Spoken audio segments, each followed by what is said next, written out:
మీరు మీ ప్రతిపక్ష నేత మేఘారెడ్డి మీద 25,000 ఓట్ల తేడాతో ఓడిపోవడం అనేది అసలు దీనికి కారణం ఏంటనుకుంటున్నారు? నేను పోయినసారి నేను ఎవరి మీద వ్యక్తుల మీద గెలవలే. ఈసారి నేను ఎవరు వ్యక్తుల మీద ఓడిపోలే. పోయినసారి మా పార్టీని అభిమానించి గెలిపించినారు. మా ప్రభుత్వం కావాలని కోరుకుంటూ ప్రజలు. ఈసారి ప్రభుత్వం మారాలని కోరుకున్నారు. అందులో భాగంగా నేను కూడా ఓడిపోయాను. గెలుపోవటంలోది మన వ్యక్తులకు వ్యక్తిత్వాలకు ఆపాదించి అసెస్ చేయలేమమ్మా.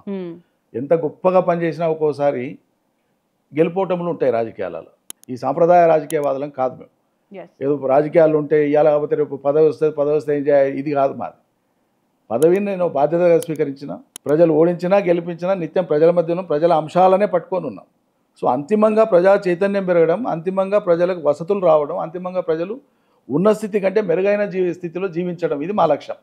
ఒకప్పుడు ఊరికి రోడ్ వేయిస్తే ఫలానా సార్ మా ఊరికి రోడ్ వేయించిండని 20-30 ఏళ్ళు ప్రజలు మాట్లాడుకునేవాడు. ఈరోజు మీరు ఆ ఊరికి చేయవలసిన ఎన్ని పనులు చేసినా ఆ ఊర్లో ఉండేటువంటి మీ సొంత నాయకులు, మీ సొంత కార్యకర్తలకి వ్యక్తిగతమైనటువంటి లబ్ధి అంటూ ఏదైనా జరగకపోతే వాళ్ళే ముందు మీకు వ్యతిరేకమవుతారు. ఈ ట్రెండ్ ఇది, ఇవాళ ఉన్న ట్రెండ్. కాబట్టి గెలుపు ఓటమి నాకు పెద్ద అంశమే కాదు. నేను స్థితప్రజ్ఞుణ్ణి. నేను గెలిచిన రోజు ఎగిరెగిరి పడలే, ఓడినాడు కృంగిపోయి కరడితిగా పట్టుకొని నేను చచ్చిపోతా ఓడిపోయినా అనేటువంటి మానసిక దౌర్బల్యము లేదు నాకు. నేను ఆనాడైనా ఈనాడైనా మానసికంగా చాలా రాయలుగా ఉంటాను. మానసికంగా